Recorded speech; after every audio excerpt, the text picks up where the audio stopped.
میرے لورز بھی ہیں، میرے ہیٹرز بھی ہیں. یہ عزت اللہ کی طرف سے ہے. کسی کی ذلت ہے تو وہ اللہ کی طرف سے ہے. ان کے لیے ضرورت ہے کہ نوک نوک کہ ہم نے جو کچھ بھگتنا تھا، جو کچھ بیڈ ٹائم جو بھی ہم نے دیکھنا تھا وہ دیکھ چکے ہیں.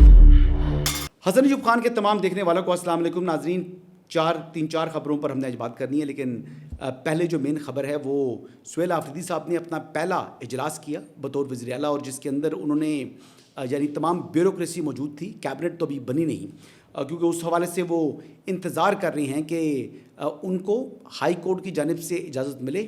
اور پھر وہ جا کر بانی چیئرمین تحریک انصاف عمران احمد نیازی سے ملاقات کریں. اب نوٹسز جاری کر دیے ہیں اسلام آباد ہائی کورٹ نے، اور اب جو فریقین ہیں جن کو انہوں نے پارٹی بنایا تھا، یعنی صوبائی اور وفاقی حکومت، انہوں نے اور اڈیالہ جیل کے جو سپرنٹینڈنٹ ہیں، انہوں نے جواب داخل کرانا ہے کہ ملاقات کیوں نہیں کرانے دی جا رہی، اور ملاقات اگر کرانی ہے تو اس کا طریقہ کار کیا ہوگا. جو بھی فیصلہ کرے گی عدالت، ظاہری بات ہے حکومت کو اس کے اوپر عمل کرنا پڑے گا. لیکن جو انتظامی فیصلہ کیا جی، ایک تو انہوں نے جو چیز جس کی میں تعریف کروں گا وہ یہ ہے کہ ارشد شریف کے نام کے اوپر انہوں نے یونیورسٹی بنانے کے حوالے سے جو اعلان کیا ہے، یہ بڑی خوش آئند ہے. آئی ویلکم دس جو ڈیسیجن ہے. لیکن اس سے اگر بڑھیں آگے تو جو بلٹ پروف گاڑیاں یعنی وزارت داخلہ کو واپس کرنے کے حوالے سے جو انہوں نے اناؤنسمنٹ کی ہے، یہ جو فیصلہ کیا ہے، یہ تو مجھے کوئی فیصلہ درست دکھائی نہیں دے رہا. کیونکہ وار اگینسٹ ٹیرر کے اندر آلریڈی بقول ایک طرف یہ ایک سانس میں کہتے ہیں کہ ہمارے ریسورسز لمیٹڈ ہیں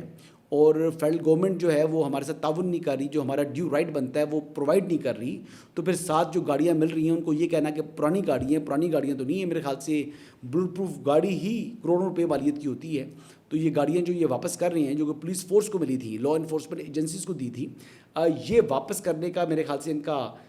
فیصلہ دانشمندانہ نہیں ہے. کیونکہ لا انفورسمنٹ ایجنسیز کی جتنی کیجولٹیز ہوتی ہیں اور ان کی سیکورٹی پرووائڈ کرنا، انہوں نے سیکورٹی پرووائڈ کرنی ہے شہریوں کو، تو ان کی اپنی جان جو ہے وہ ایٹ رسک ہے. تو ان کی حفاظت کے لیے یہ گاڑیاں دی گئی تھیں، جس کو ان کو خوشائند قرار دینا تھا اور ویلکم کرنا تھا. ساتھ انہوں نے فیڈرل گورنمنٹ کے اوپر تنقید بھی کر دی آج کے ہی اس میں جو اجلاس کے اندر کہ جی یہ غلط پالیسی کی وجہ سے وفاقی حکومت کی یہ دہشت گردی دوبارہ بڑھی ہے. تو یقینی طور پر جی وفاقی حکومت کی ہی غلط پالیسی تھی، لیکن وہ حکومت عمران احمد نیازی کی تھی، جس کی وجہ سے کیونکہ ضرب عضب کے بعد جب حکومت سونپی گئی، ان کے ہینڈ اوور کی گئی، شاید خاقان عباسی کے دور کے بعد جب گورنمنٹ ان کے پاس آئی ہے عمران احمد نیازی کے پاس، تو اس کے بعد پھر حالات آہستہ آہستہ خراب ہوتے رہے. اور جو واپسی کا ایک ڈیسیژن لے چکی تھی گورنمنٹ، جو پریزیڈنشل پارڈن دی تھی عارف علوی نے قیدیوں کو، دہشت گردوں کو، تو وہ اس کے بعد پھر حالات ظاہری بات ہے خراب ہی ہونے تھے کہ ان کو ایک قسم کی شے مل گئی دہشت گردوں کو، اور اس کے بعد انہوں نے یعنی پیچھے مڑ کے نہیں دیکھا اور پھر آہستہ آہستہ معاملہ بڑھا. لیکن الحمدللہ ہماری افواج پاکستان نے جس بہادری کے ساتھ ان کا نہ صرف مقابلہ کیا ہے بلکہ اب تو افغانستان کے اندر بھی انہوں نے کارروائیاں کر کے ان کے ٹھکانوں کو ٹارگٹ کیا ہے جو کہ پاکستان کے اندر دہشت گردی کر رہے تھے. اور جو دوحہ جو ایگریمنٹ ہوا ہے اس وقت، اس پر بھی خیر کرتے ہیں بات، لیکن اس سے پہلے ذکر کرتے ہیں جی کہ جو کوستان سکینڈل کا جو مرکزی جو ملزم ہے، جو کہ کیسر اقبال نام بتایا جا رہا ہے، ہیڈ کلرک ہیں، وہ نیب نے گرفتار کر لیے ہیں. اور یہ جو کلرک صاحب ہیں، یہ اس میں جو ہے انہوں نے کی رول پلے کیا تھا، کیونکہ یہ پیپر سکیمز کے ذریعے پیسہ جو ہے وہ جو وہاں پر خرچ ہونا تھا ڈیولپمنٹ کے لیے، وہ ڈیولپمنٹ تو ہوئی نہیں، پیسہ جو ہے وہ لوگوں کی جیبوں میں چلا گیا. اور سہیل آفریدی صاحب ہی مشیر رہے ہیں CNW کے جو گنڈا پور صاحب کی حکومت کے دوران. تو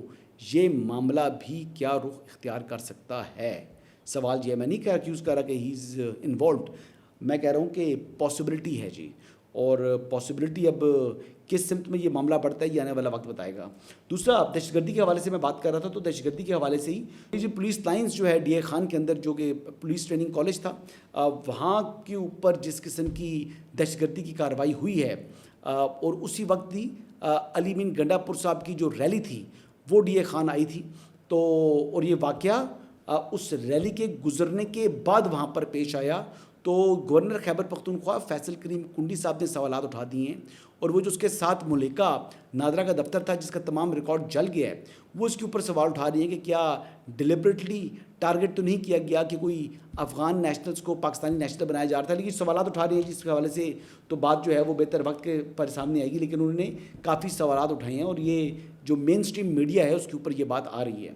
سابق وزیر اعلیٰ صاحب جب ڈی خان گئے اپنے مستعفی ہونے کے بعد تو جس جلوس کی وہ قیادت کر رہے تھے وہ جلوس ابھی تک ان کے گھر تک نہیں پہنچا تھا, اس ایریا سے گزرا اور اس کے بعد یہ واقعہ ہوا. اس میں دیکھنا ہے کہ کیا اس جلوس میں وہ افغانی آئے تھے, کیونکہ ان کے ساتھ ساتھ صرف انہوں نے پولیس اسٹیشن میں حملہ نہیں کیا, انہوں نے نادرا کا پورا دفتر جلا دیا, میں نے ان کا سارا ریکارڈ جلا دیا ہے. تو کیا یہ سوچ سمجھ سازش کہ افغانیوں کا ریکارڈ جلانے کے چکر میں تھا, کیونکہ ہمارے یہ دوستوں جو سابق وزیر صاحب تھے وہ تو افغانیوں کی بڑی کچھ پناہی کرتے تھے. یہ تحقیقات ہونی چاہیے کہ جلوس گزرنے کے بعد یہ افغانی وہاں پر شاید میں بھی ہم پہلے بھی کہتے تھے کہ اسلحہ اور لوگ ٹرانسپورٹ ہوتے ہیں, تو اس سوال یہ کیا ہے یہ پی ٹی آئی کے جلوس میں تو انہوں نے فائدہ نہیں اٹھایا اور اس جگہ تک پہنچنے کے لیے یہ بہت بڑا سوال ہے اور محسن نقوی صاحب کو چاہیے کہ اس کے اوپر جی آئی ٹی بنا کر اس کی تحقیقات کریں. اب فیصل کریم کنڈی صاحب دیکھیں وہاں پر ڈی اے خان گئے, اس کے بعد انہوں نے دورہ کیا, لیکن جو اس وقت وزیر اعلیٰ تھے علی مین گنڈا پور صاحب, اگلے روز انہوں نے بھی ان کی نماز جنازہ میں شرکت کی. وہاں کے جو پولیس لائنز کے شہدا تھے, پولیس ٹریننگ کالج کے جو شہدا تھے, یہ واحدی شہیدوں کی یعنی خیبر پختونخوا کے اندر شہید ہونے والے پولیس کے جوانوں کی واحد نماز جنازہ تھی جس کے اندر علی مین گنڈا پور نے شرکت کی ہے, ورنہ تو وہ ہر جگہ سے جو ہے وہ لیفٹ رائٹ ہوتے گئے. اچھا جی اب آگے بڑھتے ہیں جی کہ افغانستان جی بڑی خوشیاں منا رہا ہے. افغانستان خوشیاں منا رہا ہے جی کہ جو بارڈر کا لفظ ہے وہ قطر کی جو وزارت خارجہ کی ویب سائٹ ہے اس کے اوپر جو اعلامیہ وہاں پر موجود ہے, پہلے پچھلے اعلامیے میں بارڈر کا لفظ تھا, پھر دوسرا جو اعلامیہ آیا اس میں بارڈر کا لفظ نہیں تھا. اب اس کے اوپر یہ بڑی اپنی کامیابی قرار دے رہی ہیں اور جو وزیر دفاع ہیں جو افغانستان کے, ان کے مطابق بارڈر کے حوالے سے یا ڈیوڈن لائن سے کہا جاتا ہے, اس حوالے سے کوئی بات نہیں ہوئی. اب دیکھیں جی بات یہ ہے کہ یہ ڈیوڈن لائن پر بات ہوئی ہے یا نہیں ہوئی, لیکن یہ جو لائن ہے اس کی کوئی ہسٹری ہے جو میں آپ کے سامنے اب پیش کرنے جا رہا ہوں. اچھا جی پاک افغان سرحد کی جو ہے وہ بات کریں تو ہسٹری کے حوالے سے ہم بات کرتے ہیں تو یہ ایک تو یہ اس کی جو لمبائی ہے وہ 2611 کلومیٹر ہے. دوسرا جو پہلا معاہدہ ہوا تھا جو برطانوی ہندوستان تھا